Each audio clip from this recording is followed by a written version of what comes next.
sports shows, updates, and interviews. The only way is the right way, I might say. Nobody doing it better, y'all some lightweights. Malik right, up all day and all night, pushing all the buttons up to something till it's alright. He looking at it from all sides and angles, got a stripes on his body like he played for the Bengals. Oh man, there's no one discussing it. They came, they stayed, they either did it or done it. Man, I love it, cause all they ever do is win. So kick back, relax, the TWSN. Shout out Young Swish.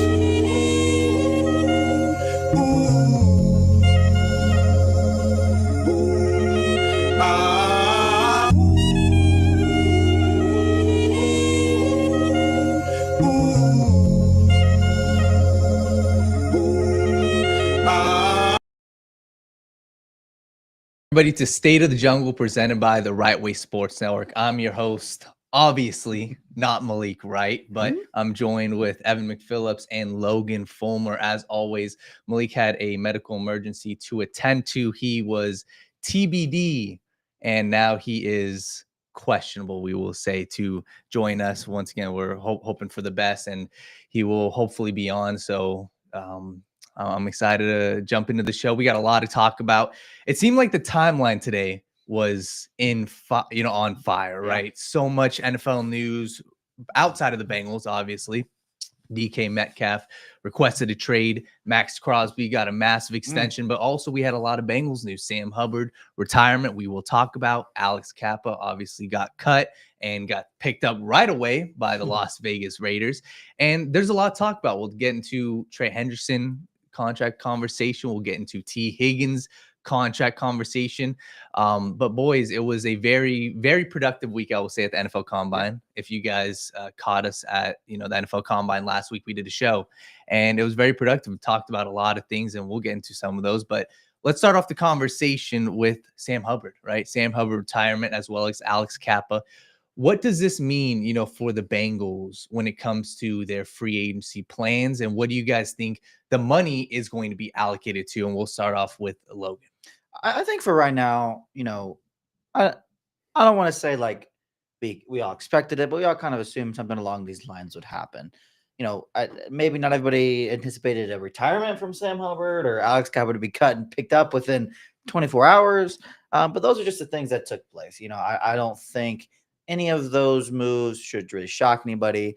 I don't think they really changed much. We still needed upgrades on both of those players. We still need those positions. We still need several options at both of those positions. But now we kind of get that flexibility. We get a little more money. We get a little more cash flow coming in. We just get a little more everything kind of, circling to add to the conversation, which is great. The Bengals, again, anytime you can add more money to spend, it's going to be a great thing.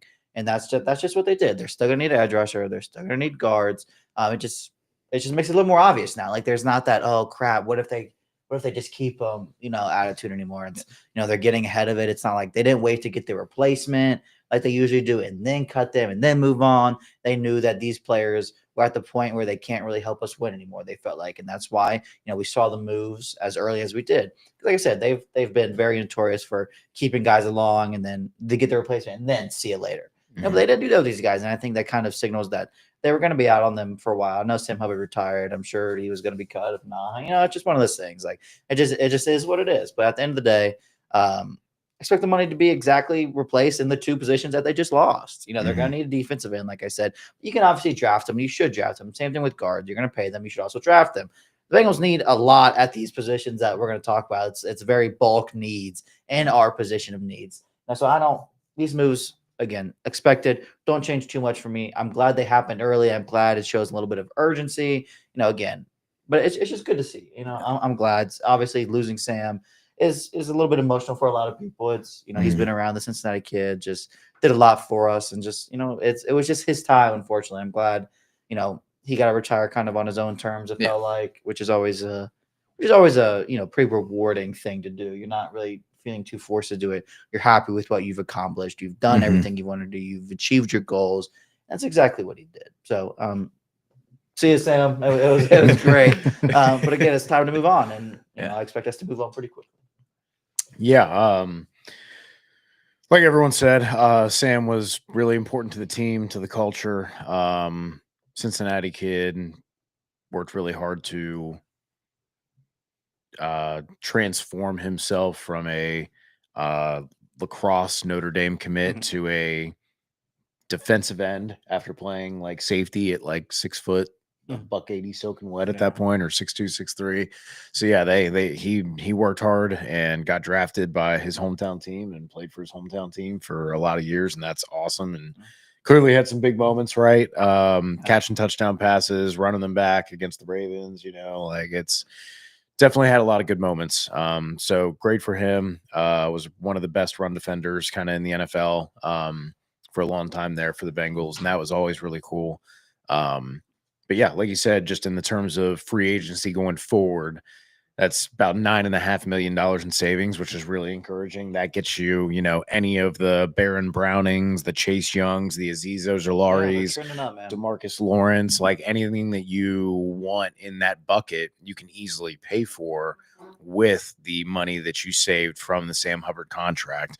So that's the bright side and the way to look at it. I don't think it really changes their plans a whole lot because, like you said, I think everybody was pretty aware that like this was kind of the moment where they had to kind of come to terms with like, hey, the injuries have really piled up and we're either going to have to bring you back at a really low cost or you're going to have to retire. And I don't blame him for, after going through as much as he had, playing through injuries, rehabbing the last couple of years, like he's been smart with his money and he has made a good enough amount to retire and set his family up. And so, hey, retire early, take care of yourself, man. I respect it. So doesn't really change much. I think they still need to sign at least a veteran, maybe two. And then I was talking with you before the show. I wouldn't blame them for using their first 3-4 draft picks on defensive line with how deep this class is and as big as their need is at D end and D tackle.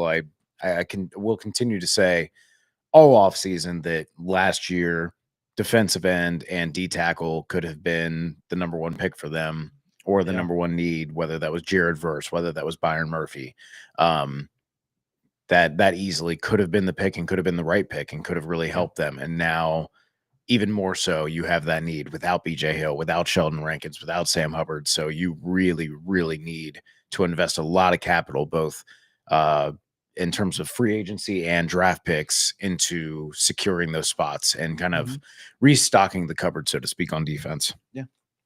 Yeah, and we got some people in the chat. Once again, we appreciate everybody tuning in. Make sure you guys like this video, subscribe for our full content. We've got a lot of cool content coming up. As always, the Cincinnati Bengals War Room episodes will be happening at some point. I'm excited for those. But some people were saying, kind of shocked that Alex Cappa got signed so quick. It made sense, right? Their GM was Tampa Bay, drafted him. Same thing, Tom Brady in Tampa Bay has that connection there. So when a signing happens that quick, a lot of times, and even something else you guys will see, maybe not specifically to the Bengals, but a lot of times these free agencies are based off of connections to former organizations. So that's something, just kind of keep you guys' eyes on. But the next topic I want to kind of touch on is Trey Hendrickson, right? Max Crosby today kind of reset the market for edge rushers, right? Got $91 million guaranteed, $100 million for 3 years. And a lot of Bengals fans were kind of up in arms saying, Trey Hendrickson's gone. We can't afford Trey Hendrickson. So that's a conversation. And I'm going to pose this question to you guys, right? Do you guys think that Trey Hendrickson has priced himself out of being a Cincinnati Bengal for the long term? And Evan, I'm kind of curious, to hear your thoughts on if you think the Bengals will reach what Trey Hendrickson is hopefully looking for. Yeah. I don't know how much this necessarily moves the market, per se. Trey is definitely like at the level of, a Max Crosby at his best. But the thing about a contract is it's not who you are right now. It's who you are the length of the contract. Right. And I don't think it's necessarily, you're not saying that Trey is going to be bad. You're not even saying he's just going to be good. He could still be very good, but Trey's best days can be behind him. Instead of 17 sacks, you get 12, 13, you get 10, you get 11. Is that a spider? Yeah, fucking kill that thing, dude. Murder it. Kill it with fire. Is it still alive? Okay, cool. Good. We don't fuck around with spiders, not around here. Oh, God. Anyways, like that. Yeah, no, fucking good shit. Hey, respect. Appreciate you. All right. Good looking out. That's a good friend right there. Get you a friend like Logan. Yeah, so I don't think this changes a whole lot with Trey just because of the injury, just because of the age, because of the guarantees that you have to give a younger guy when you have that much money to play with, right? The Raiders have no cap or cash obligations really weighing them down other than Wilkins, who they signed last free agency. Yeah. They don't have really anybody that they have to worry about keeping around. So they can guarantee a very high portion of that contract and give a lot of cash, and that makes it more enticing. So I think there's a lot of different reasons why it's not a great one-to-one comparison to do with Trey Hendrickson. And I think also like him getting 35 doesn't mean that Trey Hendrickson now should get 33, 34, right? I still think Trey Hendrickson's value is the same as it was yesterday. I don't think this changed that at all. If it was worse guys who are older or guys who had a more similar profile, if this was Myles Garrett and he signed 36, 38, then maybe you could say, okay, well, yeah, Trey is also kind of in that bucket. He's not the run defender. He's not the versatile move around chess piece that Myles Garrett is, but he is still on that kind of tier as elite edge rusher who's kind of hitting his mid early 30s through the length of the contract. So that would be a better comparison. But yeah, I don't see this changing much. The guaranteed money, there's just no way. It doesn't matter what they guaranteed max. The Bengals are not going to guarantee 90 million out of 105 or whatever the final numbers were that came out on it. That's just not going to happen. And that's a big thing of why a lot of deals don't happen for the Bengals is they don't like guaranteeing that cash past year two.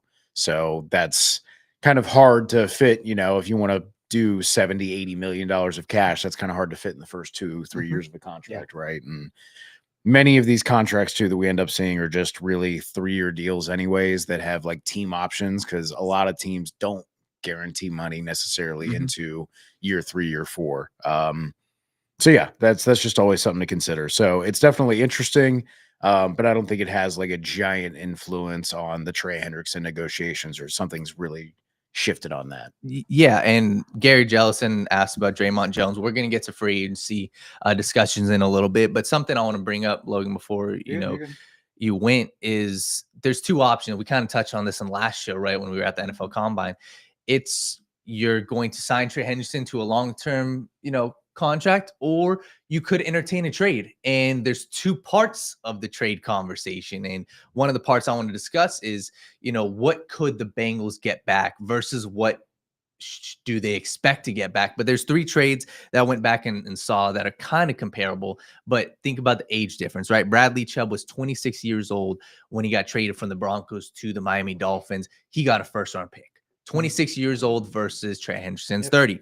Montez Sweat, 27 years old, got a second-round pick when he was traded from the Commanders to the Chicago Bears. And then Von Miller, when he was traded to the Los Angeles Rams, was 30 years old, and he got a second and third-round pick. So we'll get more into that trade conversation, but that's what the league views edge rushers, specifically on the last year of the deal. That's what they view them as. So if we're going to entertain the trade conversation, looking at, past history doesn't say, it's not likely the Cincinnati Bengals are going to get a first-round pick. But Logan, what's your thoughts? No, just in general. I mean, first about the trades, we always talk about how the Bengals kind of operate a little differently in the trade market. Yes. And, I think that in this scenario, it would hopefully kind of be a little more normal, you'd think, because they kind of have realized they're not going to get to where they're going to get. So maybe they treat it a little more like a normal team would, like, hey, we're not going to necessarily overprice them or expect a lot.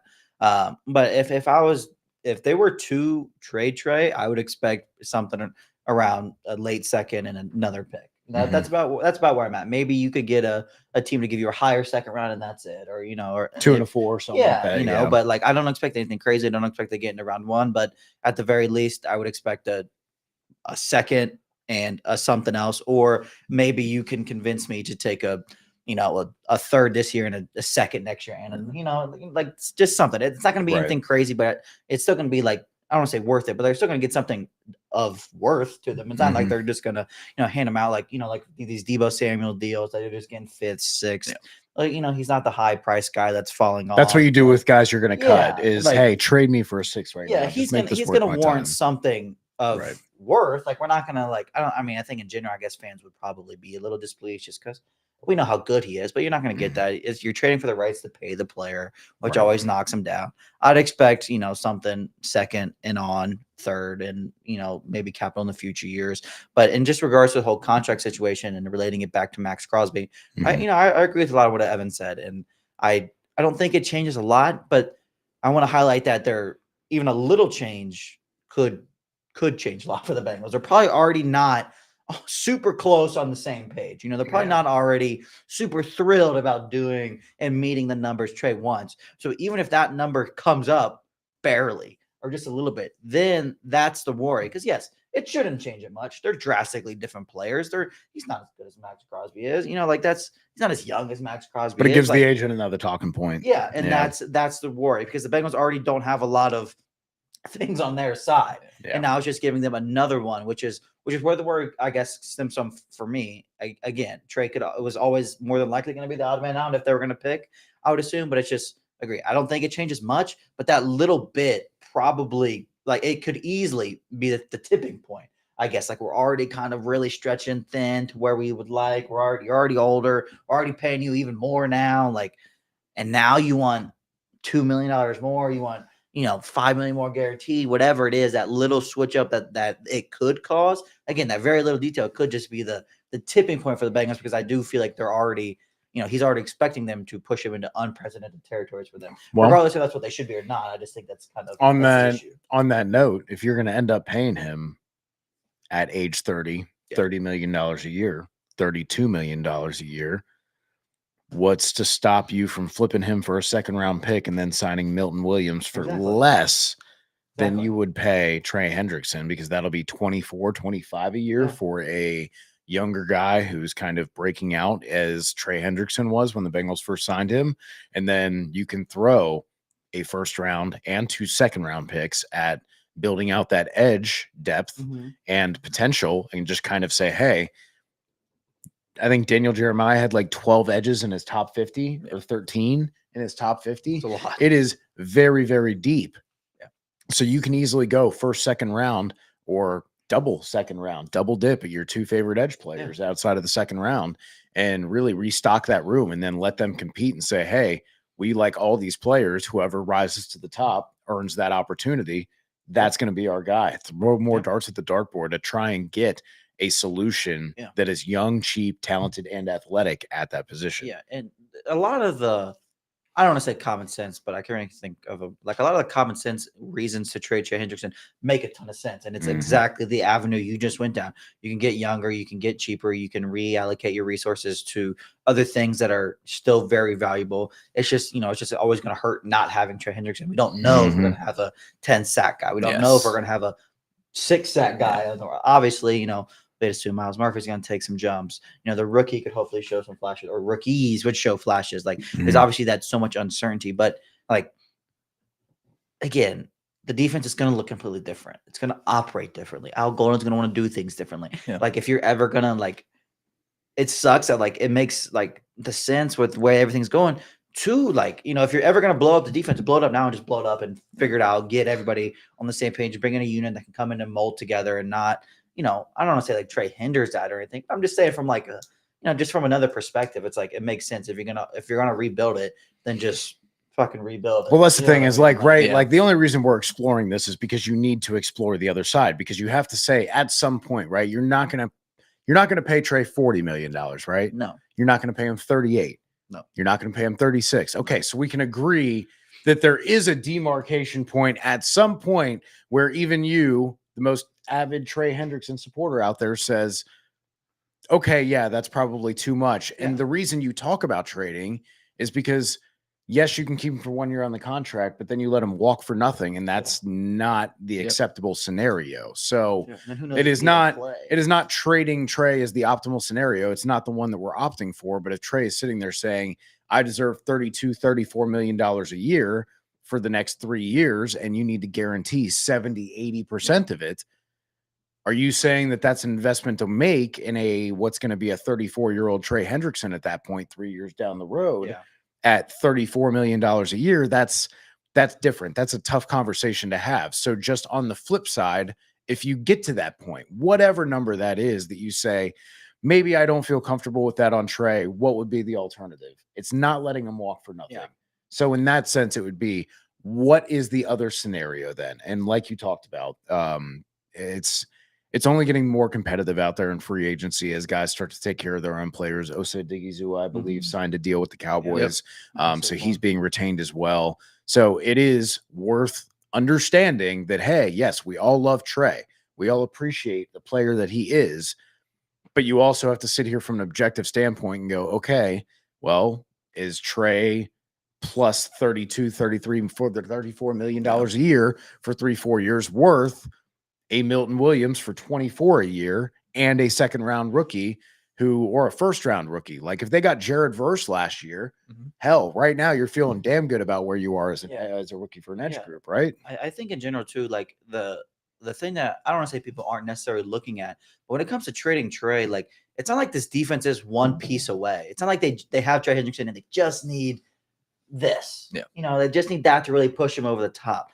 The Bengals defense was terrible last year. It'd be different if we were like, okay, we really feel like we need to maybe get in a better pass rusher next to him, and then maybe improve the linebacker room a little bit. But no, secondary was terrible. Linebackers are terrible. Defensive line was terrible. Like it's not that we're one piece away, which is why it just like the reasons for trading Trey Hendrickson are starting to add up because we have so many holes. We're gonna need to pay people. We're gonna need to pay people. We're gonna need to fill out a defense. Like it's not like we're just one piece away. You could argue that we're going to need 5, 6, 7 different defensive starters. What's the thing is if you get Milton Williams, Chase Young, and Dre Greenlaw plus a pick for what you can end up putting out there for one player, it's how would you not there is some point where no matter how good you are, and this is the problem with trading up for draft picks, right? For trading up for not quarterbacks, right?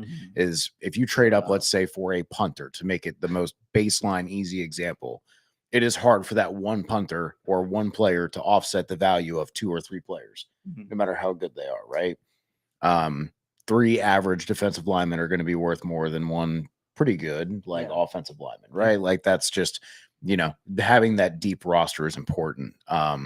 But just in that sense, again, we're not saying that you just can't just say, hey, we're going to pay Trey whatever he wants. Okay. If it's going to be $36, $38 million a year, we're going to do it because we like him and we don't have any other players. That precludes you from signing other players. That limits the amount of cash you have to be flexible, where when you guys say, hey, go all in. Okay, well, when those free agents or those guys pop up for trade because in the middle of the season, they're not on a team they want to be on or they're not competitive, you have to have that cash on hand and you can't be strapped. You have to be able to fit it into what you have. Like spending it just because you have it doesn't mean always it's, again, I'm not saying don't spend money when it makes sense. Yes, re-sign your players. Yeah, Jamar Chase should have been signed already. Yeah. T. Higgins should have been signed already.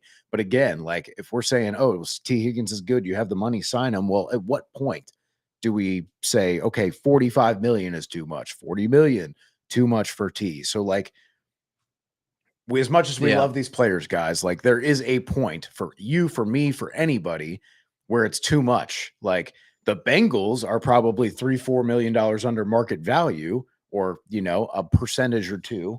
So instead of 35, they want 32, 31, 33, right? Like I'm not saying they shouldn't pay Trey. I'm just saying, again, we're just theorizing here. If he wants 36, at some point, there's a point where we're like, holy shit, 36 million for 3 other guys and a high draft pick. Like that's a lot to restock the defense. Totally. In the Trey Hendrickson conversation, I see a lot of people in the chat. Once again, we appreciate you guys. Make sure you guys just like this video and keep dropping down your comments, questions. We'll get to all of them. We got some people like Sinners saying, what gives you guys the confidence that the Bengals, will re-sign or can go out and sign those players? There's 2 thoughts we're discussing, right? The Trey Hendrickson trade conversation is you trade him and you free up the money that you would have given to Trey Hendrickson to allow you to go out and get a Dre Greenlaw, allow you to go out and get these other guys. The flip side, signing Trey Hendrickson, we're not saying you can't go out there and sign T. Higgins. We're not saying you can't go out there and sign Jamar Chase. I believe they can sign all 3. Yeah. What we are saying, though, is by you doing that, you are putting a lot more pressure on the front office when it comes to drafting and hitting on these low to mid-tier free agents. More And swings at the bat is good. exactly. And when I think of Trey Hendrickson, and I believe and I hope that they can get a deal done. That's what I hope, Yeah. right? And Yeah, the reason why I hope 100%. that is, and Logan, I understand your point about the defense changing and everything. Yeah. I want what has been proven, and I understand he's 30 years old. I'd be confident giving him a 2-year extension and saying, hey, we've got Trey Hendrickson for the next 3 years, because I believe, and we've had this conversation, you guys as Bengals fans understand this as well. This team is in a window right now where I believe they can go out and win a Super Bowl next year. I think we're all in agreement, right? Mhm. And you have to balance out. That's why the money conversation that Evan was talking about, you have to balance out your other part of your roster versus your Super Bowl window now. So we'll see what the Bengals end up, in the range of Trey Hendrickson. I would be comfortable, and this may sound crazy, I would be comfortable meeting him close to that $30 million for a 2-year But that's the thing extension. is, it's How about 2 apparently years? 32, 33, Exactly. and that's Yes. okay. Like I understand we're saying just pay that guy, but and getting very they're close. also asking like, okay, but what gives you the faith that they'll sign the right guy, that they'll fill Yep. that? You don't get that guarantee, which is why getting 3 or 4 options to help fill that void, to help out that defense, is better than putting all your eggs in one basket. Because even if you are putting them in the Trey basket, it's not you get Trey from last year automatically or the year before. It could be he hurts himself in week 3, week 2, and then suddenly you get nothing. It could be that he quickly starts to drop off and Father Time gets him, or some hamstring injury nags him in camp and then bothers him all season. So like there's no guarantee, and that is your eggs in one basket. It's a good basket to put him in. But what's my reason? What's my faith in signing free agency? It's not necessarily faith. It's playing the numbers game. Because like we remember every Trey Wayne, Sheldon Rankins, and every one of those instances. We remember one of those, or the Rams fucking safety that Nick Scott. Nick Scott. For every Nick Scott, guys, there's what faith is there? There's the DJ Reader, there's the Von Bell, there's the Mike Hilton, there's the Eli Apple, there's the Cheeto Awuzie. Like they have. There's the Alex Cappa, the Ted Karras. They've signed a lot of guys and kind of hit on them in that middle tier of free agency. So again, if you're saying I want Trey, I agree with Daniel that, hey, I would meet him around that 28, 30, $31 million a year and, guaranteed money. That's good value for him. I think he deserves that. If you're saying he deserves Max Crosby money at $36 million and you should just give it to him because you like him and he's good, like, I don't quite disagree, or I don't quite agree when I'm like, okay, that's when I need to start thinking. That's 3 bites at the apple of guys like what Cheeto or DJ Reader were for this team, as well as a rookie or 2. And that's just like, again, it comes back to 5 solid players for that defense would go a long fucking way, because Trey couldn't do it all himself. Exactly. And we got Sinner saying, if they don't get any of this done, does Joe request a trade? I don't like. We're not trying to be on this, this conversation to be negative. Like, right. We're not trying to like defend the front office and say, don't pay him anything over 26. Like, and we do have to give them respectfully. I'm going to give the front office at least a little benefit of the doubt that they will sign at least one of these guys. So to say, if they don't, they're going to sign one of these guys. They're going to sign Jamar Chase. So we're going to switch the conversation over to T. Higgins. Yeah. But before that, real quick, the last point I want to make on Trey Hendrickson is, I just also don't see a crazy market for somebody that's going to go out and pay Trey Hendrickson $33 million a year. And that's why I'd be, and I wonder if you guys share a different sentiment. Do you guys think a team would be willing to pay Trey Hendrickson $33 million a year? I think there's certainly teams out there. I mean, I don't have the cap numbers obviously in front of me necessarily, but these lower teams that kind of feel like they're trending up, that have, like Washington's kind of done, like the Bears are doing on their own line. They're taking these contracts. Patriots, if they wanted they're absorbing money, and Right. they're either getting needs when they don't have to pay other things. So yes, we can pay Trey. Like the Patriots would be a pretty solid example. Cardinals. The Cardinals would be a Yeah. great example. Like just, we know we need talent. We're not paying too many people. You can come in. We saw what you can do. We'll pay you for a lot. We'll give you a lot of guarantees. These We first few need players years, that aren't like Yeah. like you said, the Bears are starting Andrew Billings. Like that's They need trench help. So yeah, one of those Right. teams that's looking for a guy like we were That for makes Mike more Hilton, sense right? for Where them they say, too. hey, Yeah. we'll overpay you by 10% because we have the money, we have a young team, and we don't have a lot of good players. But that's the problem with the Bengals is it's not. Yes, they have the money, but they also have a lot of good players that you want to play, Yeah. that you want to pay, we and have so many also holes. a fair amount of decisions you're going to have to make in the secondary next year. Again, we can't just look at this free agency because we also have to look at what's coming up because you have a lot of decisions that you need to make about how that secondary is going to look after this year. And you at present do not have a lot of information to go off of to make that decision. So anybody. this is going to be a really big year for determining how that secondary looks going forward and if they just need to completely reshape it altogether. Completely. So once again, if you guys watching this, make sure you guys like this video and subscribe for more video content like this. T. Higgins, let's have this conversation real quick, right? Obviously, you got the franchise tag officially a couple days ago, and he's making $26 million this year. And the conversation is, and that you've had people on podcasts like Amon-Ra St. Brown saying free T. Higgins. You got people all over, talking about the Cincinnati Bengals with T. Higgins. So what's your guys' feel for this conversation, the T. Higgins? Do you guys think that they're going to meet a T. Higgins with a long-term deal, or do you think that there's a real possibility that they could look to either play him on the tag or trade him this offseason? We'll start with Evan. I think T is the most likely of the big three for the Bengals to be signed. I think he's the most likely to be signed first. Let me say that. And I say that because I think the Bengals, as much as we don't like it and as much as they should not operate this way, they should sign people early in extensions to help spread the money out over their cap length. I think they look at the Jamar Chase and Trey Hendrickson deals right now and go, they are both under contract for one more year. As much as we don't feel comfortable, the players don't feel comfortable, you or myself at my job, if our bosses were saying, hey, if you're like, hey, well, you want to renew my contract, I've been doing good work, and they go, yeah, we'll just we're in the last deal, so the last 6-8 months, we'll talk then, right? Like you'd feel a little uneasy about that, right? So but the Bengals feel comfortable with that and saying that gives us time to work with. So I think the T. Higgins not having that year of a deal, even though he is guaranteed franchise tagged, and also being able to manipulate his dollar in terms of his cap and cash hit this year versus on contract versus for the franchise tag with everything fully guaranteed. I think you get more flexibility for free agency and for the future if you work out T. Higgins' contract immediately. It definitely makes things more concrete for you and trying to plan out what you're going to do in the draft and free agency. And for that reason, I think that one is more important.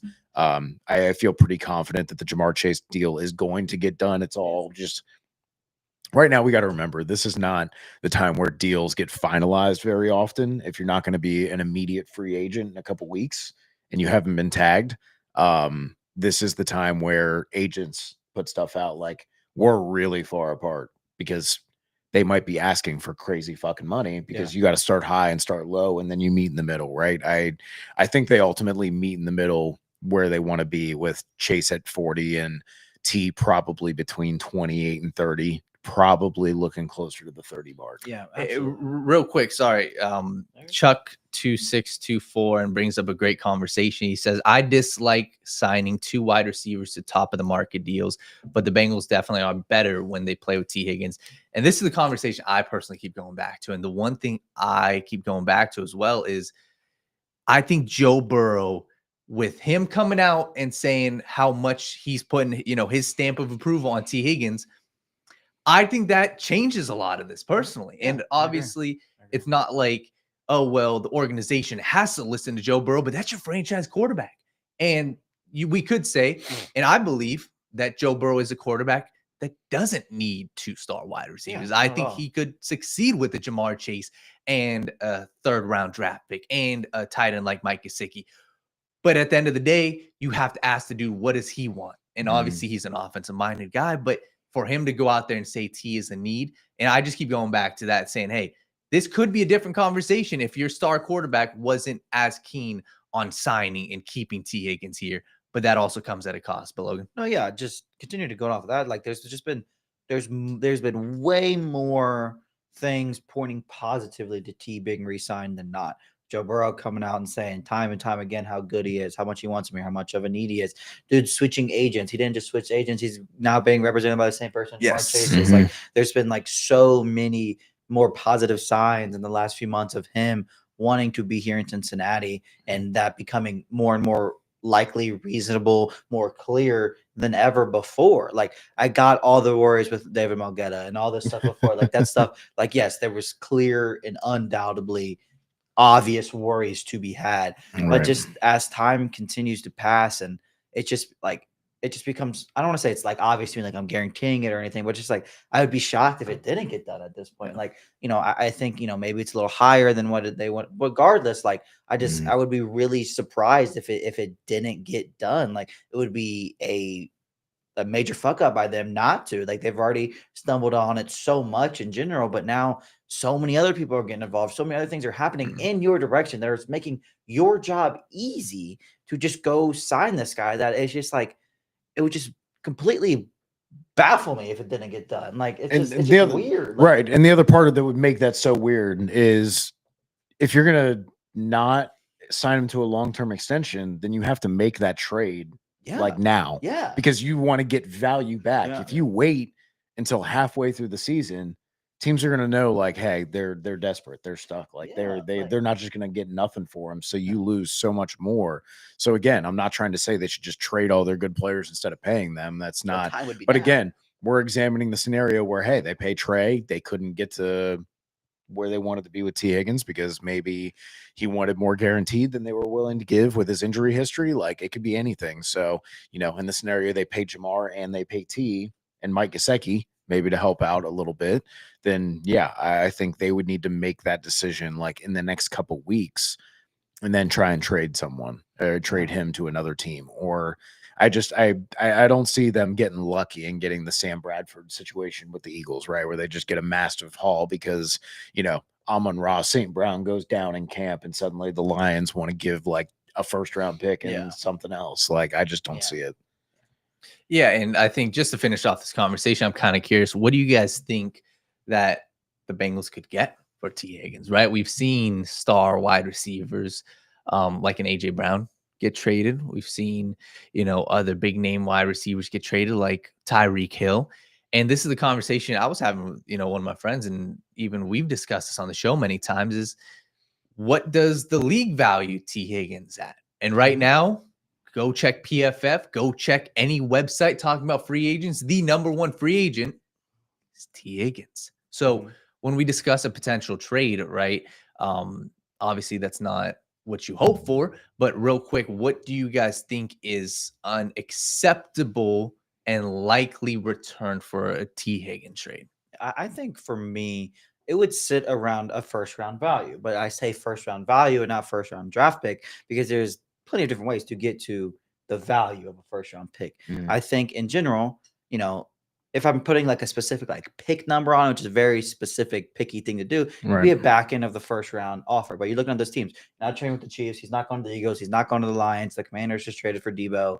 Like, like those teams aren't really doing this. You're going to be looking at maybe a team like Jacksonville or something, but they have the fifth pick. You're not touching that. So that's why you're sniffing now their first pick in the second round. Same thing with New England, their first pick in the second round, stuff like that. With maybe a fourth or a third next year tacked on to get to that first round value. Again, I think there's no doubt about it that he is a first round value, but I just think I just want to make it clear that there's plenty of other ways to get to a first round value than a first round draft pick. Obviously I would love a pick in the first round, but I think that would be totally fair. But again, it's those teams like, Washington would be a perfect example, just to say, boom, Washington Commanders pick 26 or 28, whatever they have. That's the pick we'd want for T. Higgins. Now they have Debo, they have other things like stacking up. It's just like, those teams where he would be his straight value I don't say they don't need him because everybody would need him. Like they just don't have as much leverage. Yeah, there's not like too much of a reason for it. Again, I'm just right around a first round value. You get as much as you can. And I think it would be, if it was dealt tomorrow, I would guess maybe a second, a third, and maybe, a third a year prior, or maybe even a future second. Like it would be worth it all. It's just it can look a bunch of different ways. I think T is firmly a wide receiver one. I don't think that's Yeah. a question. I do think it's fair to question at present right now, just because we've seen him alongside Jamar Chase. We've seen him be really, really good. But can you be one of those guys who's in the conversation for top 3, top 5 wide receiver? I think he's more of that 7 to 10 range. But in any one game could definitely go nuclear. Oh, yeah.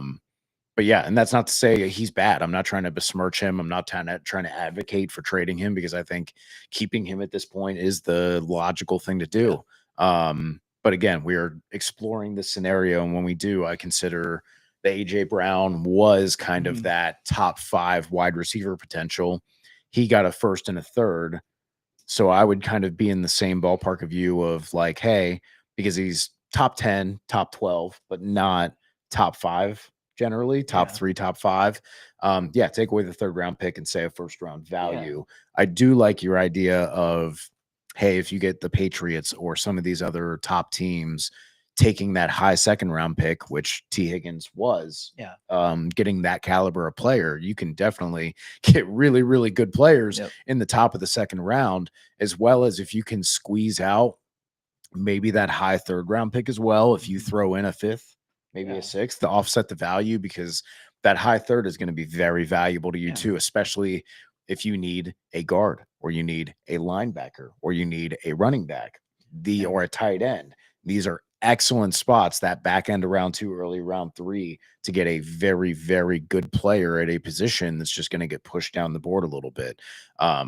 So if you could do that, hey, high 2 and then maybe a 3 and you get something cheap back, like a 6th or 7th just to offset. Or if you end up with, hey, give me the high 2nd and then maybe the start of that comp pick run, if you've got a pick in the 70s, 80s right there before round 4, that way you're getting ahead of the 10, 15 picks in there. I think that would also be kind of a deal worth considering. Completely. And we got Gary Jellison said Patriots pick, high 2nd and 3rd round swap. I think that ideally, like Logan was saying, if you're the Cincinnati Bengals and what they would want, I'd be very hard pressed to see them doing anything but a 1st round. When they have, so I like the idea of a swap, but this is not one of the years where they have 10 picks, right? It's like, oh yeah, we can. I'm not swapping. We can stack up, right? I'm not. Wait, is it 6? Is that? Yeah, 6.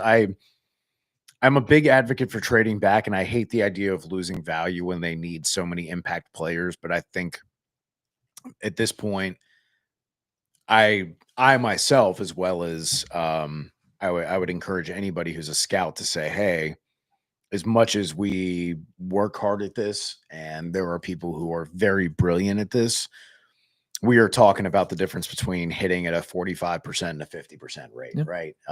You sometimes get lucky, you sometimes don't. And there's a lot of reasons that guys bust, because there's team situation, there's family situation, there's coaching situation, there's a bunch of different stuff, right? So having more lottery tickets, more swings at the bat is better, as much as we like to think this one guy is going to be perfect and amazing. I remember people saying that about Chase Young, that they shouldn't take Joe Burrow because Chase Young was such a sure thing that he was going to be a Hall of Fame defensive end. And so as sure as we feel like we are sometimes, it doesn't always work out that way. So myself, everyone together, just kind of having that humility to be like, hey, as much as I like the idea of some of these guys either at the top of round 2 and we're traumatized by the trade back situations with Jackson Carman in the past, like it is, even though the result has not been good, the process has been very good.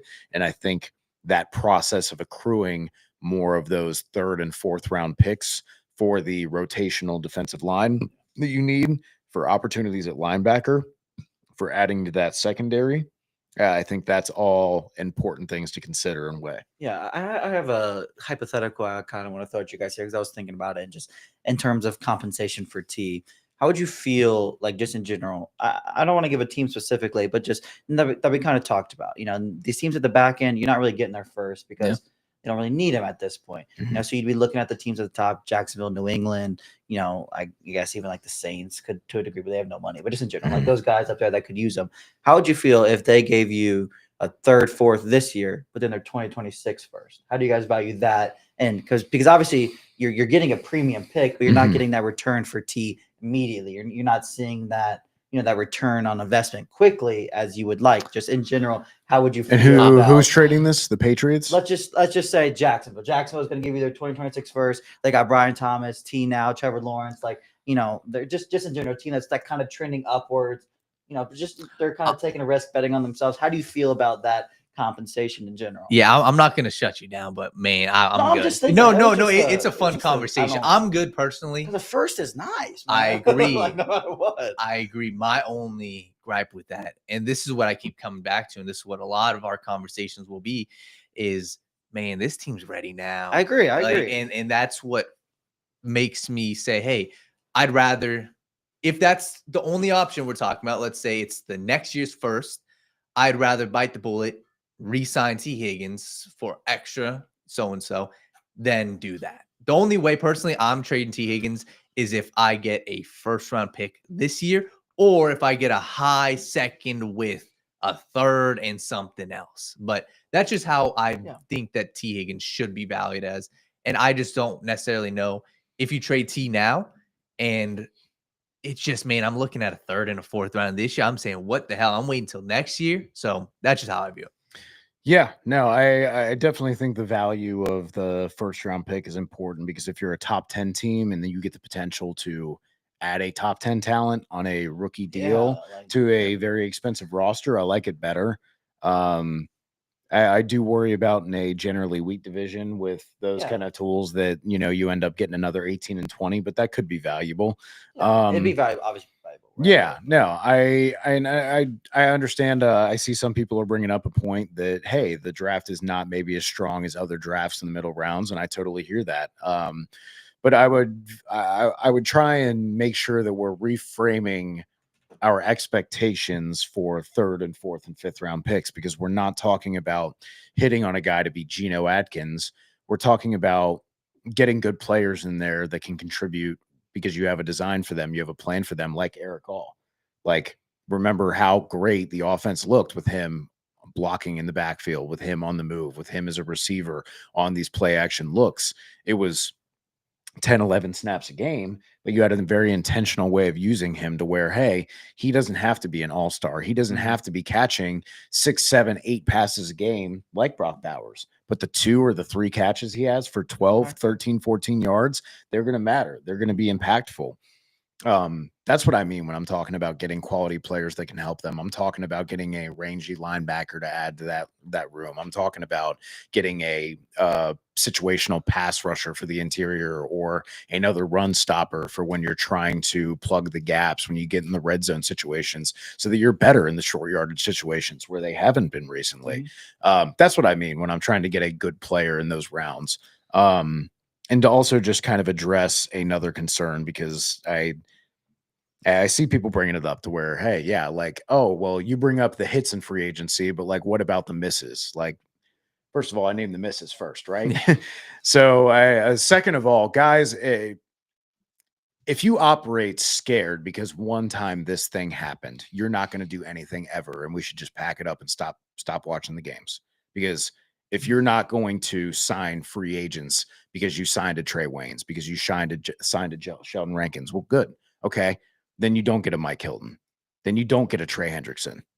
You don't get a Von Bell. You don't get a Ted Karras and Alex Cappa when you've been hunting and looking for offensive linemen. If you say, hey, we had a Cedric Ogbuehi, so we're not going to draft an Amarius Mims now. If you say, hey, we had a John Ross, so we're not going to bother drafting a Jamar Chase, because top 10 receivers, right? Yeah. If you don't do anything because you're so scared of that one time it didn't work out, then you're never going to do anything. And what are we even here for?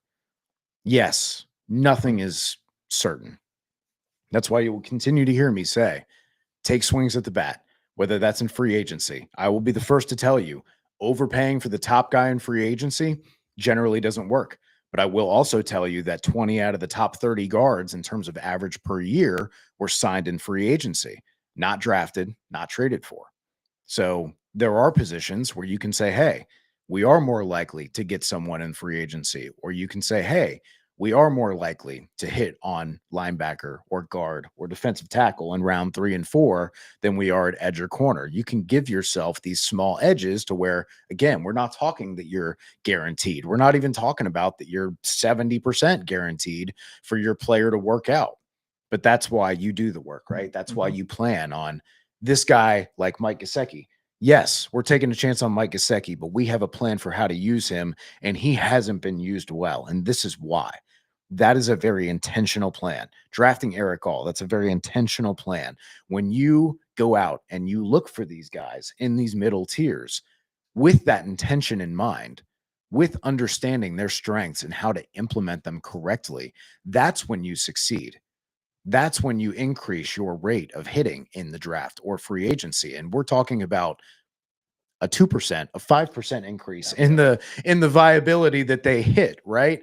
But those are the margins we're playing in. And I won't sit here and tell you that I'm more right than anybody, because even the best gamblers hit at a 58, 59, 60% rate over the long course of time. And that's why we look at general managers who do this for a living, and none of them are distinguishably better than any other of them. Sometimes you get lucky, you do as much as you can with the research that you can, and you can't control everything, man. So again, that's just me and my long-winded way of saying, don't let fear dictate what you will do, what you will take chances on, because they took a chance on Joe Burrow and Jamar Chase and a lot of other guys. And yeah, some haven't worked out, but some have worked out really, really well. So don't let that scare you off of taking a chance on a guy. Speak, Evan. Yeah. Wow. Yeah. Preach. I think that's something that a lot of fans, especially, Bengals fans, need to hear when it comes to free agents and NFL draft. I'll kind of want to touch on, there's a lot of people talking about free agency in the comment section. We got 212 people watching. We appreciate you guys watching. Make sure you guys drop down all your comments below. Make sure you guys right now just click subscribe, right? We got a lot of content coming out, specifically if you guys are Bengals fans. We've got NFL draft breakdowns. We've got NFL free agency. We've got, our free agency live shows coming up. We've got a lot of cool content on this YouTube channel. So make sure you guys subscribe and like this video. And at the end of this video, we're going to be discussing, some of your guys' questions, rapid fire questions. So drop down your questions below. But the topic of today's show was the Bengals are in full off-season swing, right? Cutting Alex Cappa, moving on from Sheldon Rankin, Sam Hubbard being out the door. And this leads me to the question of, how do the Bengals approach free agency, right? And that's what I want to talk about is, where do they go? Do they go with a safety and try to replace Geno Stone? Do they go with a linebacker and try to replace Jermaine Pratt?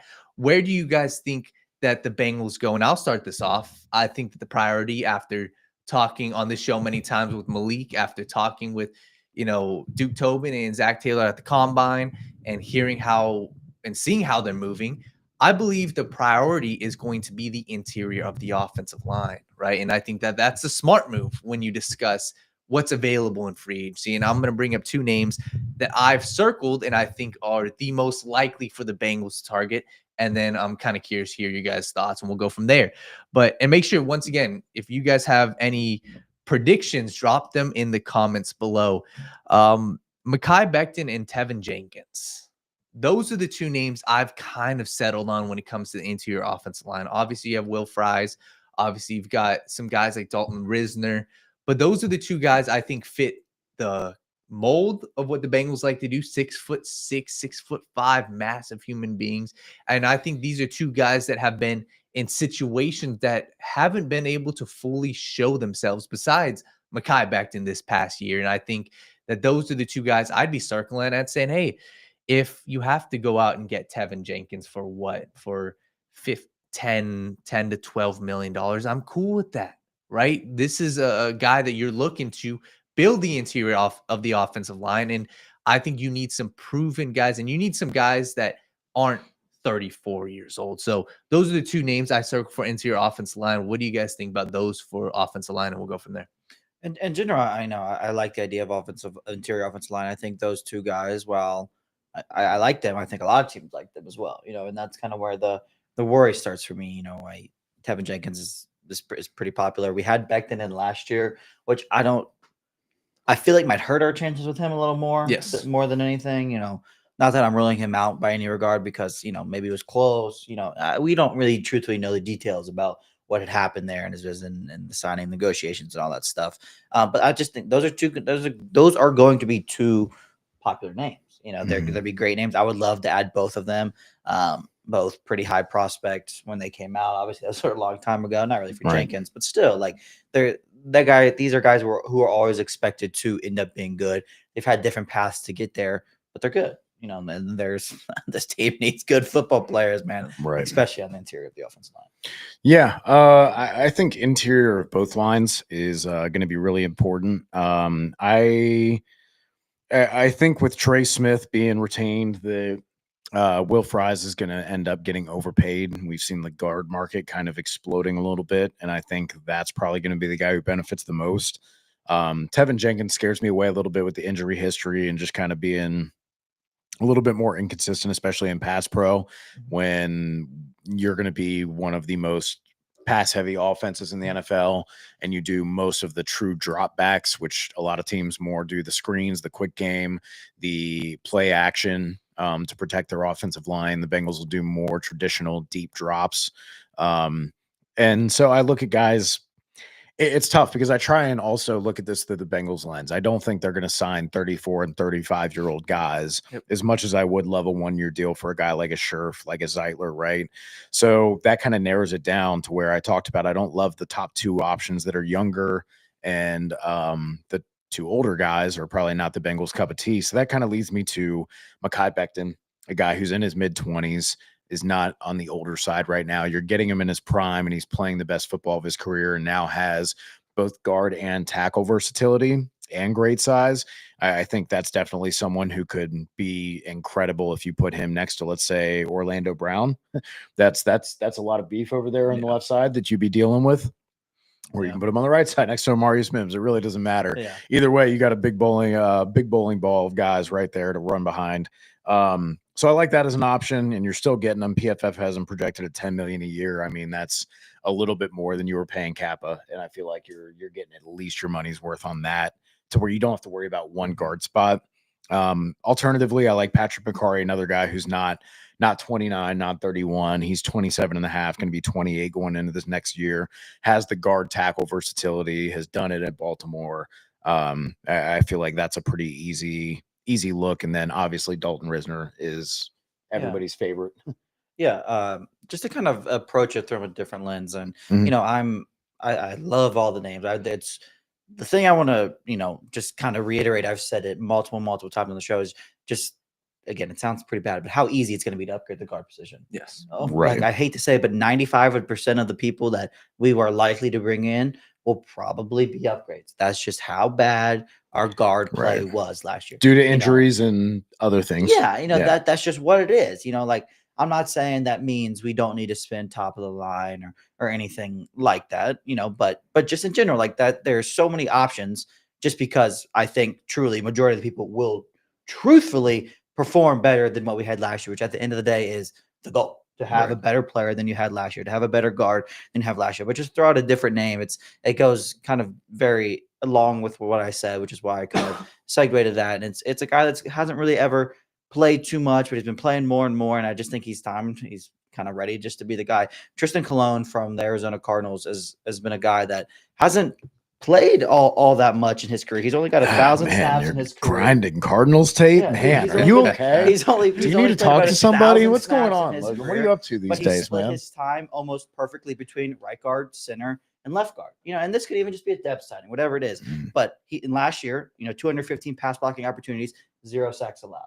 Again, he's moving around. He played center, right guard, and left guard all of last year. Didn't allow a sack in any of his pass blocking opportunities through, again, very limited snaps. So maybe in a bigger sample size, he stinks. I don't know, but there hasn't been anything to say that's a chance worth taking. Yeah, to say that. Yeah. His lowest pass blocking grade for a season total was this year, when he allowed 0 sacks with a 65 from a 65 PFF pass blocking grade. Like, there's just been so many things in his limited sample size of playing that shows you he's a good football player. He's got positional versatility. He's only going to be 27 when the season starts. Like, there's just, again, that's definitely not exciting. A signing that a lot of people would love. Like, it's not going to attracting. Oh yeah, we just got Tristan Colon. Like woo, like that's exactly what I was waiting for. But he's Well, he's a good player. There's a lot of good signs that point to him being a good player. He's going to be cheap. He's going to be affordable. You can get him for probably $5 million a year, maybe even less. Like there's more signs pointing to him being just a pretty good football player, and I just want pretty good football players that can play a number of different positions on my team. And that's the thing too, is I feel like that describes a lot of the free agent class, where if you take away the number one guy, suddenly you look at the class and go, yeah, that's not very exciting. But that's the thing, right? Is someone's going to be the second or third highest paid guy in that bunch, right? If you look at the wide receiver class, like people were floating out to Diana Rossini, and anybody else would listen. Oh, the Bengals should just let T walk. Yeah, no shit. Because Chris Godwin and Amari Cooper and Stephon Diggs and DeAndre Hopkins, all these guys who are going to be 33 and 34 coming off of injuries, like multiple injuries, like, yeah, like it's kind of bleak out there. But just like for edge, when we talk about, like what are some of the edge signings that you can make? There are a lot of guys who are 27, 28 that are just really solid, because again, like Khalil Mack, Josh Sweat, those guys are going to get paid, right? Those are the young guy and the established veteran. But like a Baron Browning might cost you $6-8 million, but like that's going to be a quality guy. Like Chase Young might cost you $8-9 million, but that's a pretty good deal for what Chase Young has kind of settled out to be. Azeez Ojulari has been a really good situational pass rusher and has filled in well for him. If you're looking for the Calais Campbell type of guy, DeMarcus Lawrence is out there. If you believe him coming off the Liz Frank injury is still going to be able to be a big, strong, powerful edge setter, that would be one guy. So again, these are not any of the like, oh, hell yeah, they just gave 4 years, $60 million to this guy. No, it's going to be guys where it's like, okay, I see the vision, or okay, that fits really well. It's going to be a lot more of those kind of signings than oh wow, did you see they just signed this guy? Like I think there will be people to be excited about for reasons, but I don't think it's going to be like a big splash in free agency, and I don't think that inherently makes it a failure. Totally. And I think we'll go to interior defensive line in a sec, but just to go through some of these names, like immediately, Josh Sweat, he's gonna get 20 million. Like he's gonna make a lot of money. I think a lot of that also has to do with the dude balled out in the Super Bowl, and many times that happens, right? If a guy on a big stage, he's going to get 20+ million. You got some other guys like the guy from the Colts, Dio. I'm not even gonna butcher his name. Do it. Dio from the Colts, he's gonna get 15 million to 20 million. I think that the Bengals shouldn't even entertain that, right? I think the Bengals range, if we're talking edge rushers, Evan, I agree with you. Malik did an awesome breakdown on Baron Browning. I think he's a perfect type of guy because he's a situational pass rusher. He's good against the run, but you're bringing him in on third down, on second down. Pin your ears back and get after the quarterback. So I think the Baron Browning type, the Azeez Ojulari type, or the Chase Young type. Chase Young is a guy, I believe he's an all-around edge rusher, right? He's a guy 260, 270 pounds, very solid in the run game, shown flashes in the pass game, but he is the typical Bengals mold when you look at big defensive, edge rushers, guys who can stand offensive linemen up in the run game. And he's a guy where I'm not confident he's going to re-sign with the Saints, so he's going to be open. He played at Ohio State. So Chase Young is another guy I would be looking at the edge rusher.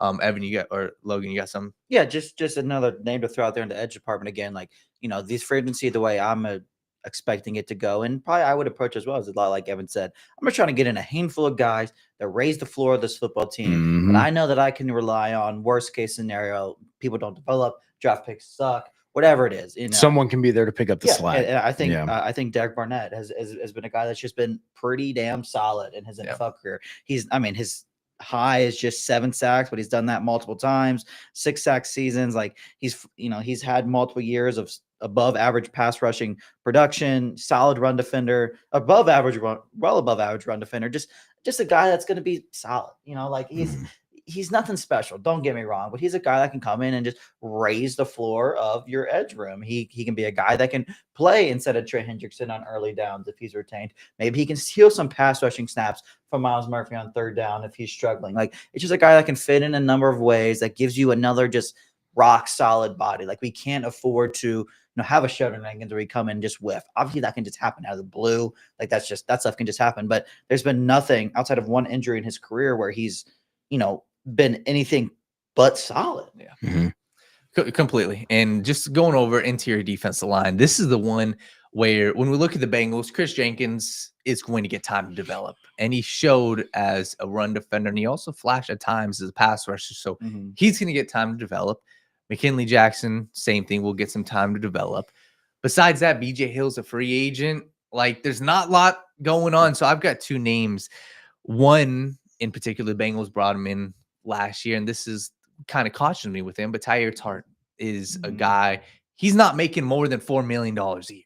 He's not. He was a situational guy with the Chargers, but this past year, that dude flashed. When he was on the field with the Chargers, look no further than their game against the Houston Texans in the playoffs. This dude was making life a living hell for the Houston Texans interior offensive line, and that's what I want, right? And I think we're all on the same page. I want a pass rushing specialist when it comes to the defensive line. Another guy I think could be worth a little flyer is Calais Campbell. I think this dude is 38 years old. He is the ageless wonder, but he's a guy where you just look at what he's done and how consistent this dude has been. And from the sheer, player, dude is 6'7". And that's going to be another theme that I personally look at is, man, if a dude like him walks into the Bengals defensive line room, strong, you say he is different. Right? The Bengals don't have that. And that's what I'd be looking for at the defensive line. Give me something different. He's a guy where he was one of the best run defending, big men in the league last year. And I think bring him in as a situational guy, give him, $3-4 million contract. He's a veteran, and he would at worst be a good role model for somebody like Chris Jenkins to look at. So Calais Campbell's one of the sneaky guys I'd be looking at, on the interior defensive line. But any names you guys got for the defensive line? Yeah, this will be year 3 of me begging the Bengals to sign Calais Campbell. So yeah, I'm right there with you. I talked earlier about, hey, take away the best guy in free agency, and what else do you have? We talked about Osi Odigizua signed earlier for $20 million a year. Milton Williams will probably be about the same. So let's say they retain Trey and T and Jamar, and they don't end up going for Milton Williams, who now is the only defensive tackle on the free agent market that is worth a damn. And I don't mean worth a damn in that sense. I just mean worth more than $8 million a year. That's really the drop off that quickly. So top guy out there right now, projected 21, could probably get 23, 24, being the only guy out there. So, but the very next guy is who you brought up, Levi Onwuzurike, and he's projected $8 million a year. Yeah. So that's how steep the drop off is in free agency. There is no next tier. It really goes from A tier to C tier. And that's not to disparage these players that can definitely fill in and play well for you. It's more to differentiate these tiers and kind of emphasize the gap between Milton Williams at 20 plus million a year to the next tier of guys who are $8 million a year, $5 million a year. And that's it really, because after Levi, you have BJ Hill projected $5 million a year, Calais Campbell $3 million a year, Jerron Reed $5 million, Poona Ford $3 million, Deshaun Wharton $4 million, Tyler Tart $3 million, DJ Jones $4.5 million. Like they are all rotational pieces. None of these are going to be guys that you feel comfortable starting, and they need that veteran presence. That's the problem, though, is you don't have a big bucket to draw from, which is why I say you could really use as many top 100 picks as you can have to target this interior, because if you can't get veteran certified players, you need to have a lot of throws at the dartboard so you can go, okay, we're going into camp has happened. We threw all these guys into a blender. We're going to see who comes out, right? Crabs in a bucket, who makes it to the top. And if Chris Jenkins and McKinley Jackson make it, great. And if it's the two rookies outshine them, great. Then you've got a good rotation. But yeah, you really are going to have to either overpay for Milton Williams, or you're going to need to sign 2 of these veterans. And I don't think that's necessarily bad, because that's the thing, is you can sign 2 of these guys for a combined $8-10 million a year, which you probably need to anyways, and then draft a guy or 2. Yeah, I think that's probably the way. And one last thing, I'm sorry, I'm still stuck on Calais Campbell. I think he's a perfect guy. Listen, so I'm going to get into the PFF stats, normally some that Malik would do. I'm kidding, Evan as well. But when you look at what he's done, first off, we've had this conversation. This is some that Malik has also been a huge fan of, is a guy, defense lineman that can just bat balls down. You look at the Bengals versus Steelers matchups. Who's the one guy that always, rises to the occasion? Cameron Hayward. Calais Campbell last year batted 5 passes down. When you look at his run defense grade as well, 85 run defense grade last year, 80 the year before. And this is a dude in the last 10 years, he's missed a grand total of 8 games. He's been incredible. He's been the Cameron Wake of the last 5-6 years, man. He's been great for young teams. We talk about the Falcons signing guys like Jesse Bates, signing guys like Calais Campbell. Like that's exactly what you need right now. You need a veteran who can come in, who can help the guys get right, because you got a lot of young guys in there and you're going to have more young guys. And like we talked about earlier, that's a great guy to add for the red zone and short yardage defense. That is a big dude. He's big and strong. Yes. And Bill Belichick used to say, man, you can have the guys who are quick and fast or the guys who are big and strong, but the guys who are small and fast are going to be tired at the end of the game. And the guys who are big and strong are still going to be big and strong. So that's maybe a little more anecdotal than I usually like to get, but I do think there is some value to be had there in having a guy who is a mammoth, whether that's making people piss themselves as he gets off the bus and they see him coming, or whether that's him being on the football field, just being one of the best veterans. And with the defensive tackle position in general, and even edge to a little bit of a degree, but the depth and everything is so important. And like, because you guys have to realize like how much those positions do rotate. Like, they rotate a lot. And I know that we all understand that. I know that, a good amount of you watching to understand it too. But like, a guy like Milton Williams, as much as he is great at rushing the passer, 60%, 50% of the snaps. Yeah. And who did he play alongside? I hate to say. Yeah, but obviously it's a different situation for him fair. in general. But just like obviously playing on the Eagles, he doesn't. If you're a top 10 at your position, you play for 80, 90% of the snaps. Yeah. But if you're like just a guy, like a 15 to 20 to 30 guy, you're playing 50, 60%. And even in Milton Williams, just an example, and it's not just for him. It's just, let's just talk about him. It's just you rush the passer phenomenally. Yes, he did, but he played on a great Eagles defense. He played against some great run defenders. He came in and was fresh all the time.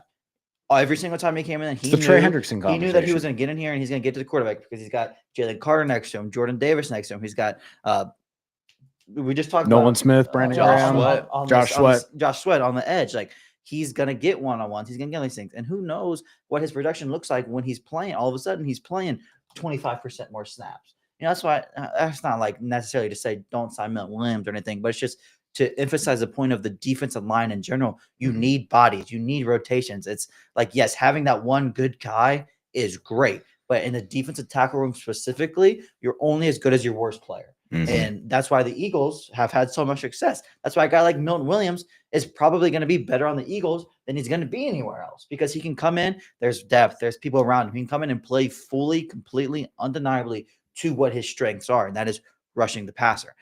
That's why the importance of attacking the trenches is so important. That's why the Bengals need to do it. That's why Evan said to kick off the show, he wouldn't care if they drafted 4 straight defensive linemen to start. Having a rotation, especially on the interior, is just as important as it is having one really good guy on the interior. If they did that, I might stand up and do the Shia LaBeouf like standing ovation, little singular tear coming down the eye. Yeah, no, that'd be great. So it's already, 8:13. I want to get to some of these questions, guys. And once again, if you guys are watching this, make sure you guys like this video, subscribe for more content. Like I said, this is prime season, right? Free agency is about to be here. We're going to be pumping out videos every single day. And we also got NFL draft content soon. So once again, we have 212 people watching. We'd appreciate just like this video and give us a subscribe, but drop down your questions below. We'll get to some of these and we'll get out of here. Landon Van Steen, and a lot of people are asking about free agent linebacker Nick Bolton, right? There was a report he may not have the greatest market, but I'm curious your guys' thoughts on the Bengals potentially signing Nick Bolton. Is he somebody that you feel would fit with Al Golden's defense and what they want to do? We'll go, Logan. I'm indifferent on Nick Bolton. I mean, I never thought he was going to get as much money as anybody ever said he was. He's a fine football player. He's had some good years. I don't know. Like, I would rather not spend money on Nick Bolton if I had to choose sign or not sign. There's other options that I would prefer.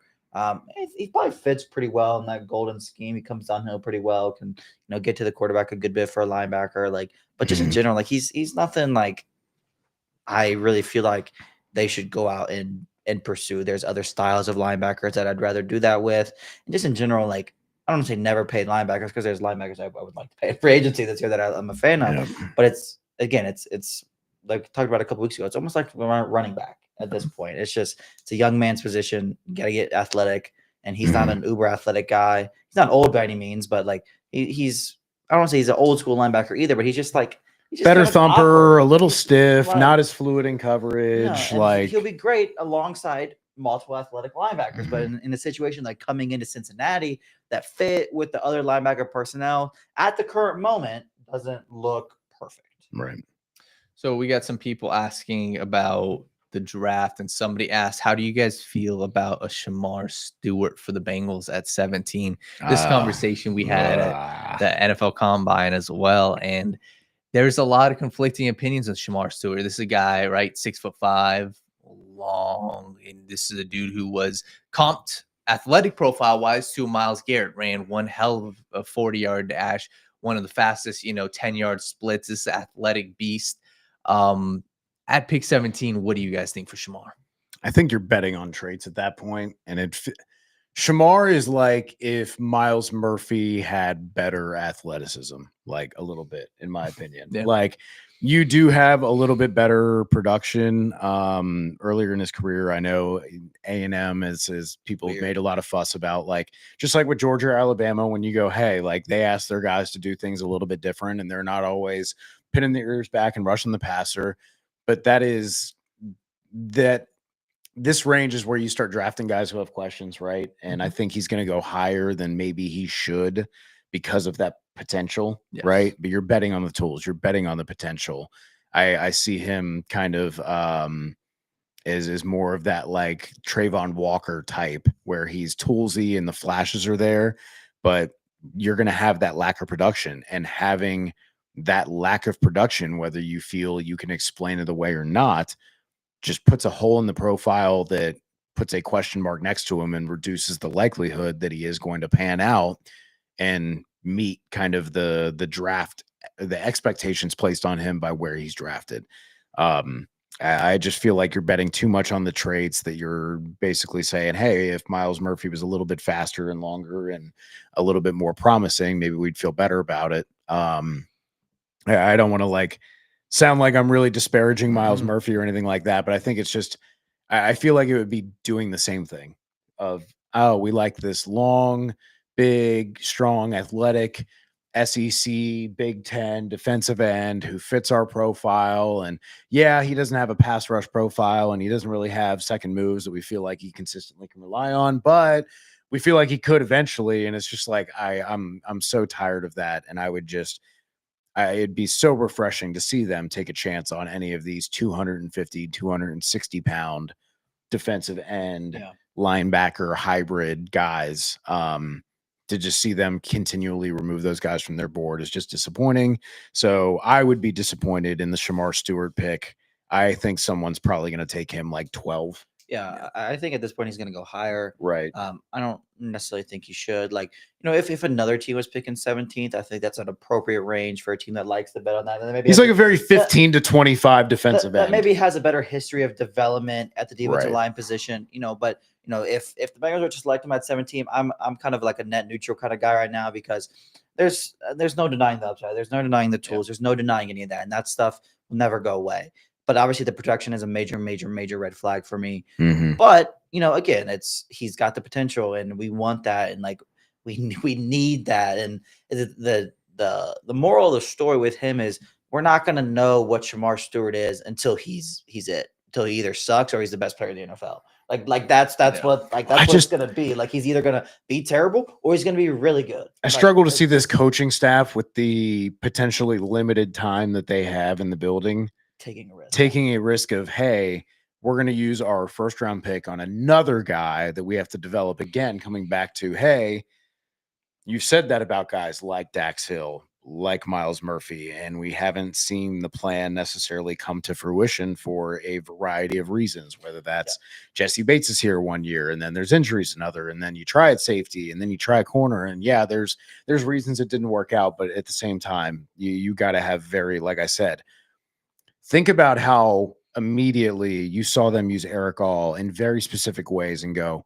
they have a very good plan for using his skills the right way. And have you felt that way about Dax Hill or about Miles Murphy? Yeah. I think that answers the question, because I haven't. When I look at Eric All, I light up and go, man, like they're moving him around. They're doing these things that are great for him, that make him look good because they're asking him to do things he's good at. Like, that's when I'm just like, man, let someone else take it for that reason, for their reason of not being around for maybe a long time, for needing guys who can help raise the floor of this defensive unit. I think that's just too much of a risk, and I'd much rather take a guy with a higher floor and a lower ceiling that I felt better about in the first round, with where their defensive line room is right now. Completely. And we'll discuss, there's another prospect that somebody's asking about, but Matthew Heitzman said Miles Murphy's not a true DN. He's more of a pass rushing outside linebacker. Some people are saying that Miles Murphy has not been used to his attributes. I'm not out on him. I don't think any of us are out on him either. I think he is going to be one of those guys where the Bengals need him to perform this year. They need him to. Like it's a thing of whether it's him or they re-sign Joseph Ossai. They need somebody to step up outside of Trey Hendrickson. And my bet is they try to sign somebody at free agency. But what was so funny? What you guys thought? Just your prototypical 6'5", 275-pound outside linebacker. You know, it's so and just going off of how we look at the rest of the Bengals pass rushers. Somebody was asking, I believe it was Jared Gundler. He said, "What's your guys' thoughts on Nick Gordon?" And for me, this gives me the conversation with the Bengals. This is how I personally view it. I think, and Malik has been a huge proponent of Walter Nolan, right? I think it's a Walter Nolan type. I think it's a Kenneth Grant type if you're looking at defensive tackle. If it's edge rusher and pass rusher, for me, it's James Pierce, Mike Green, or you trade back. That's how I view it. I think a guy like Nick Gordon, I think you could have him, Donovan, as a Raku. I think you could get those guys, trade back to 23, trade back to 24. And I understand the notion of if you have your guy, go out there and get him. I just think it's a little high for Nick Gordon. I don't necessarily know if the Bengals would draft him that high, right? 6'2" 3/8, 255 pounds. He could play bigger. I just don't know if the Bengals would value him at pick number 17. And I personally, if I'm entertaining Nick Gordon, I would be personally entertaining a trade back because I view Nick Gordon on the same level of, the guys like Donovan Ezraku. I view him at the same level of guys like a Malachi Starks, if he's there, guys like, these outside linebacker type hybrid, like a Jalen Walker, like a Campbell. If we're entertaining Nick Gordon, I personally would entertain a trade back, and you get potentially another top 100, top 75 pick if you trade back. But what's you guys' thoughts real quick on Nick Gordon? I like Nick Gordon in general. No, I think he's got, I don't want to say polarizing. He's very up and down. The height and the weight at the combine was a little off, weird for him. That he's literally on PFF. I'm staring at it right now. He's literally listed at 6'4", 290, just about. Yeah. That's not what he. Yeah, this is why the combine's important. That's not what he. But he did say he's played. He's played big. He's played big. Close to 280. Yes. Like that. That's fine. Not playing close to 6'4", though. I'll tell you that. That is unfortunately. He got the lifts and the cleats. But no matter what you want to say about all that stuff, all that stuff is true. He's performed. Right. Is his Purdue, there's a reason he was extremely, arguably the best recruit best transfer in the portal. Like motor, technique, and production, he was dominant at Purdue. And Texas A&M asked him to play a little differently. So that led to some production falls in the sack department. The hurries were still there. The pass rush run rate was still there. Everything's still above average. It's, I don't want to say people are necessarily overthinking it with him a little bit, but it's just you're seeing the dip in production. You're seeing some more bad things come about him more than good, but just because the good's just there. Like it hasn't gone away. It's never stopped being there. It's just he's just him. I don't want to say he's definitely not a prospect fatigue kind of guy, but it's just in general, he's just a solid player, man. He's the one floor apartment. The floor and the ceiling are pretty close together. Yeah, there's no vaulted ceilings. But maybe you don't like it. Maybe it's not the ceilings are a little low. If you're a 6 foot guy, it's like, hey, I'm not bumping my head, but the lights are a little lower than I'd like. In general, I'd be happy with Nick Gordon. I'm going to be thrilled, ecstatic. There's better picks. Trade down scenarios would all be preferred by me as well. But just in general, he's a guy that can play all three downs. He can do a little bit of everything. It's just He's a solid pick. I think he's just very solid. I think that's where you end up with him because he's not spectacular. He's not spectacular in terms of physical traits, like size or length. He's not spectacular as an athlete, but he is young. So you hope there's maybe a little more there. Going to be 20 and a half, I believe, at draft time. And then you do have, like you said, production and some pass rush moves, but it's just how much does the motor and the technique make up for the limited physical traits, either athletic traits or the physical measurements? That's kind of the question. And that's maybe a guy you take at the back end of the first, maybe early part of the second. Maybe he's kind of closer to that, like George Karlaftis kind of area. Not that they necessarily have the same build, but in the sense of like their value.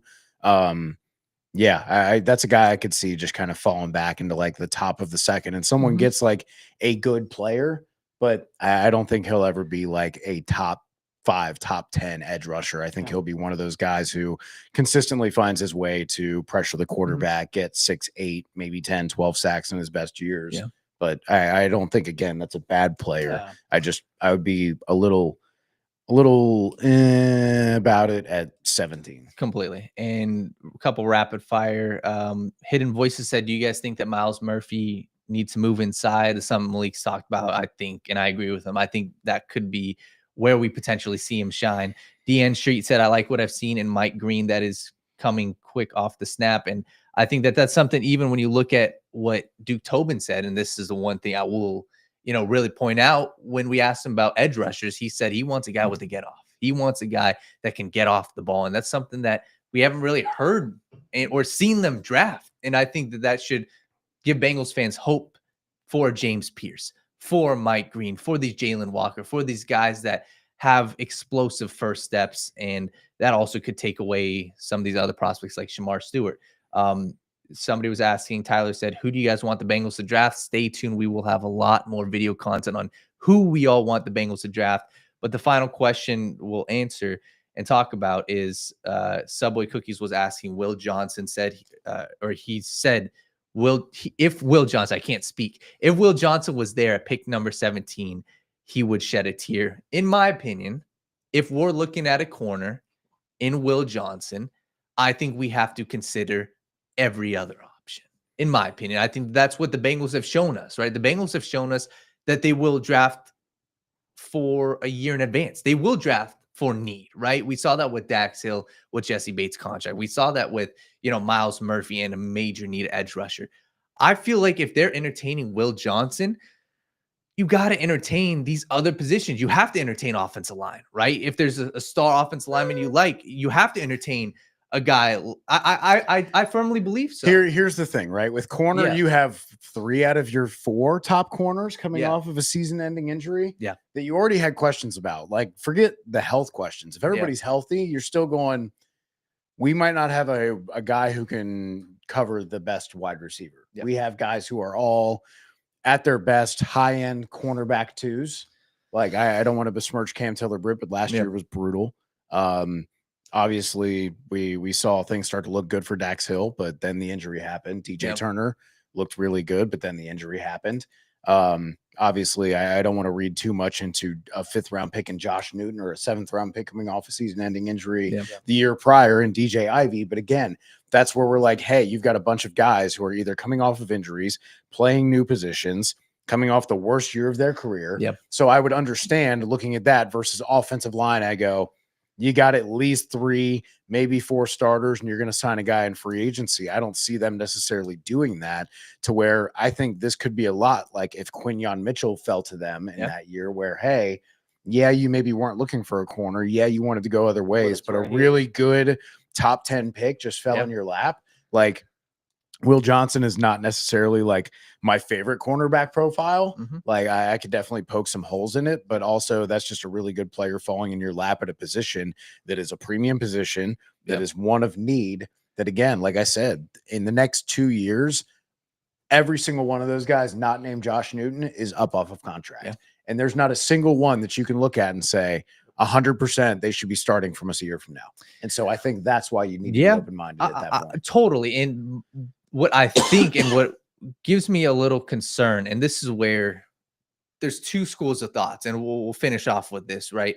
defensive line should be the priority, right? Especially round one. Round one is where you get the potential superstars. Round one, when you look at all these guys that have been drafted, you will find some studs, but round one is where you get the premier talent on the defensive line.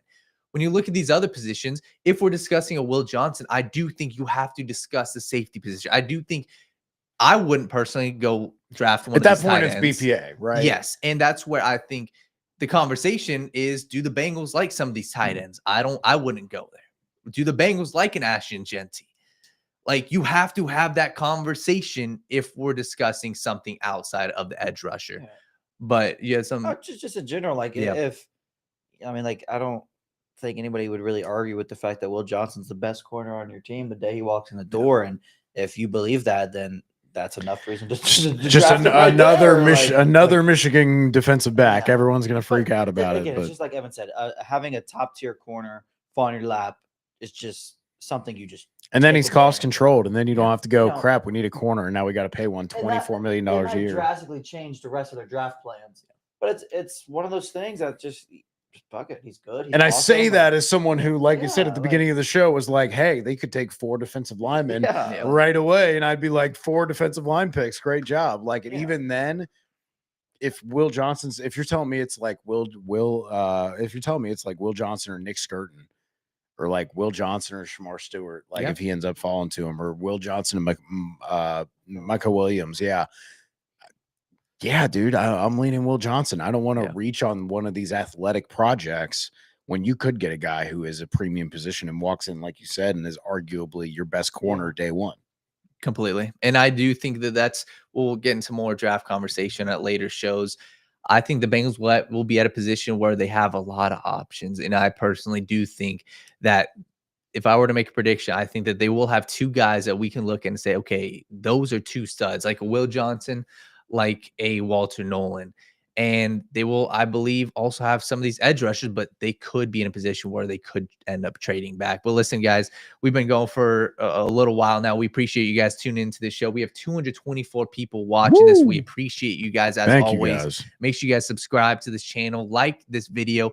And once again, guys, we love having these conversations. If you go down to the description, we've got our X, handles in there, Malik's X handle, our entire team's X handle. Make sure you guys reach out to us, right? We're having conversations on Twitter all the time. So we're just here to try to add some light to some of these conversations, especially come free agency next week and NFL draft. So we appreciate every single person tuning in. All these questions, if we didn't get to them today, like I said, you can reach us on Twitter. And as always, we will be here next Wednesday. So as always, guys, Who Dat? All they ever do is